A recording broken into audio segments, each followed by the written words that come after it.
If the camera hadn't been recording, no one would believe what happened next. A father demanded the Pitbull be removed immediately. A mother fought back with one final test. They set up a camera for just 10 minutes, and what it captured changed everything. The baby was crying. The Pitbull was watching. And when the blanket covered her face, the reality finally became clear.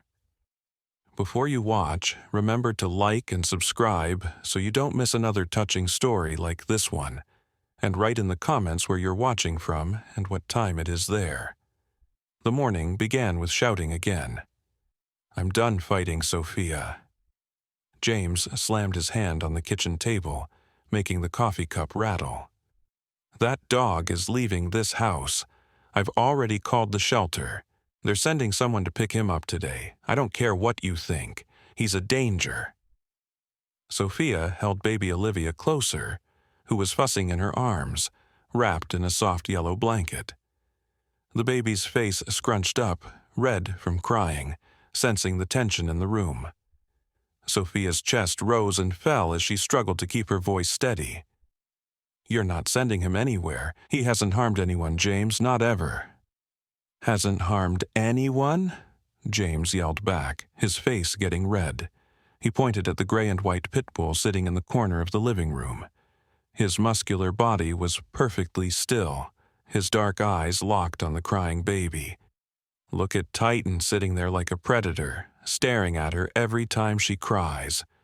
Those jaws, Sophia, those jaws could snap her in half. One mistake, one wrong move, and she's gone. Do you want to risk that? I sure don't. Sophia shook her head, her jaw clenching. You're wrong about this. He's not trying to hurt her.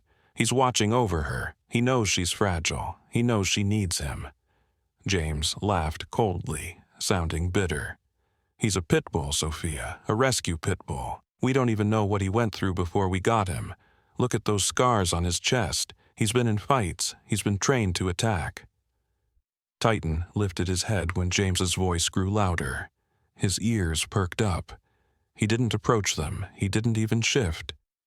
But his eyes remained locked on the baby, tracking every movement, every sound she made. Sophia felt her throat tighten.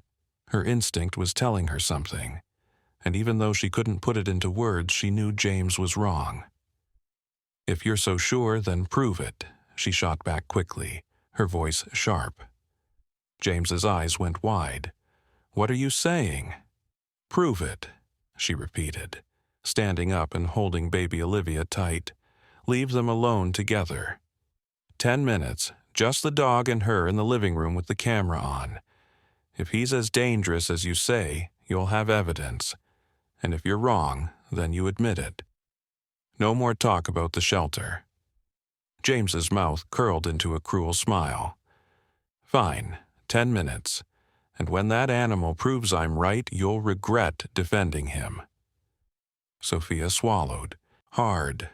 Fear twisted in her stomach, but she forced herself to look confident. You'll be the one with regrets, she answered firmly. A few minutes later, the baby was lying on a soft playmat in the middle of the living room, still fussing, her tiny face red and tear-streaked. The blinking red light of the small camera recorded from the shelf. Titan was lying several feet away, his muscular body stretched across the carpet, his chest rising and falling in a calm rhythm. His dark eyes, sharp and steady, remained on the baby. James was standing near the door, his arms folded tightly across his chest, his jaw clenched so hard it hurt. "This is insane," he said softly. "You're risking her life."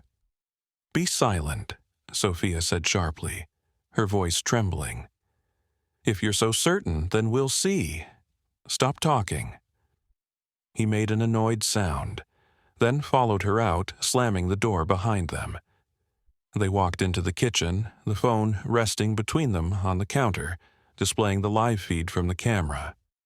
On the screen, their daughter was crying harder now, her tiny fists waving in the air, her legs kicking against the mat. Titan sat up slowly, his ears standing tall, his body tense. James's face showed disgust. "There, see him watching like that? Look at his body, he's getting ready to attack." Sophia leaned closer to the phone, her palms sweating. "He's watching, not getting ready to attack. It's completely different." The baby's cries grew louder, more desperate. Titan shifted closer, his heavy paws moving across the floor with careful control. His nose moved close to her blanket, sniffing gently. Sophia stopped breathing. James whispered, his hand reaching for his phone. "It's starting, I told you, I'm calling." "Wait," Sophia said, her voice barely audible. But then Titan did something they weren't expecting. He shifted to the side, placing his body between the baby and the edge of the coffee table. His chest pressed to the floor, his muscular form creating a protective barrier. "What's he doing?" James asked, his eyebrows drawing together. Sophia's hand flew to her mouth. "He's guarding her." James shook his head firmly. "That's ridiculous. Pitbulls don't guard like that. And then, on the video, something happened. The baby's crying grew suddenly more intense, more frantic. She was moving wildly now, her little arms flailing in the air. And as she moved, the soft yellow blanket beside her slipped and fell directly across her face. Her nose, her mouth, completely covered. The baby's cries changed instantly. They became muffled, desperate, trapped beneath the fabric. Her tiny hands clawed at the blanket, but her fingers were too small, too weak. She couldn't grab it, couldn't pull it away. James's face went white. "Oh, God, Sophia, she can't breathe." "Look at Titan," Sophia whispered. On the screen, Titan's entire body went rigid. His ears snapped back flat against his head. His eyes locked onto the baby's covered face with complete focus. Every muscle in his body tensed. James gripped the counter. "He's going to attack. I knew it." "Wait," Sophia said, her voice shaking. "Just wait." Titan rose to his feet in one smooth, powerful motion. His body moved with purpose, with urgency. He crossed the mat in 2 quick strides, heading straight for the baby. James's hand flew to his phone. "I'm stopping this." But Sophia grabbed his wrist. "Look," she breathed. "Just look at him." Titan lowered his broad head over the baby. His muzzle, those powerful jaws James had feared for weeks, moved closer to Olivia's covered face. And then, with a gentleness that seemed impossible, Titan gripped the very edge of the yellow blanket with his teeth. James's mouth fell open. Titan pulled slowly, carefully. His massive jaws moved with perfect, deliberate control. The blanket slid away from Olivia's face like silk.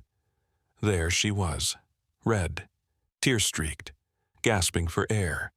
Her mouth opened wide, drawing in a deep breath. Her cries softened immediately. Sophia's hand covered her mouth, tears spilling down. He knew. He knew she couldn't breathe. Titan dropped the blanket and lowered his body next to Olivia, curling his muscular frame around her like a protective wall. He rested his head on the mat beside her, his dark eyes watching her face. The baby's cries faded to soft whimpers. Her tiny hand reached out, tangling in his fur. He didn't flinch, didn't move, just watched her, his breathing slow and steady as if telling her, "You're safe now." Olivia's hand tightened in his fur. Her cries stopped completely. Her eyes grew heavy. She relaxed against his warm side as if he were the softest, safest place in the world. Because to her, he was. "Do you see now, James?" Sophia's voice cracked, breaking through the silence. "Do you finally see what he's been doing?" James said nothing. His face had gone pale, his lips pressed together firmly, his eyes fixed on the screen. They both knew what could have happened. A baby that small, unable to move a blanket from her face, could suffocate in seconds. And Titan, This dog James had been ready to send away, this dog he had called dangerous, had saved her. On the video, Olivia stretched slightly, her little hand still tangled in Titan's fur. He turned his head gently toward her, his eyes softening, and released a quiet sigh as if reassuring her she was safe now.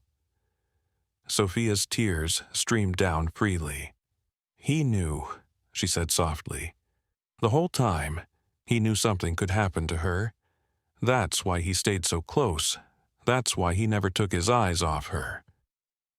James dragged his hand across his face, his shoulders shaking. He couldn't find words.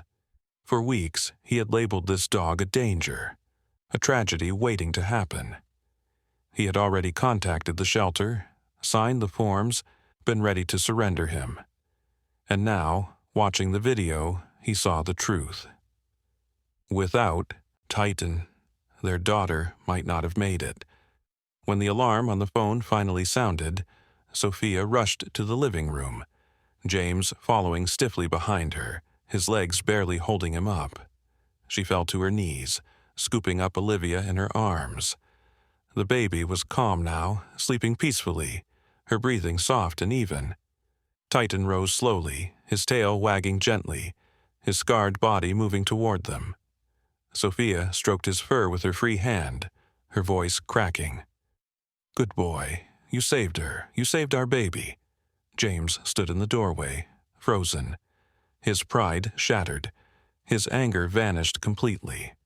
All that remained was shame, crushing, unbearable shame. Titan stepped closer to James, his dark eyes looking up at him. No anger, no resentment, just patience. James's voice finally broke the silence, quiet and unsteady. "I was wrong." Sophia looked up, her eyes red, but she didn't gloat. "You almost removed the only thing keeping her safe." James exhaled shakily, his chest heaving. He crouched down slowly, his hand trembling as he rested it on Titan's broad head. The dog leaned into his touch, forgiving instantly. "You're staying here," James said quietly, his voice breaking. "Forever. I'm so sorry." Tears rolled down his face. He pulled out his phone and right there in front of Sophia, deleted the shelter's number from his recent calls. Olivia clapped her tiny hands weakly, as if supporting the decision herself.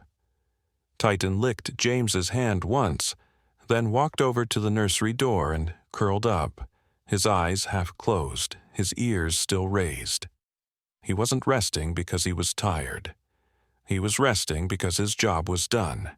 And from that day forward, nobody in that house ever doubted who the real protector was. Did you enjoy this story? Do you think pit bulls can be trusted with children? Yes or no? Let us know in the comments below. If you like the story, subscribe to this channel and leave a like. Thanks so much for listening. See you in the next video. Have a great day.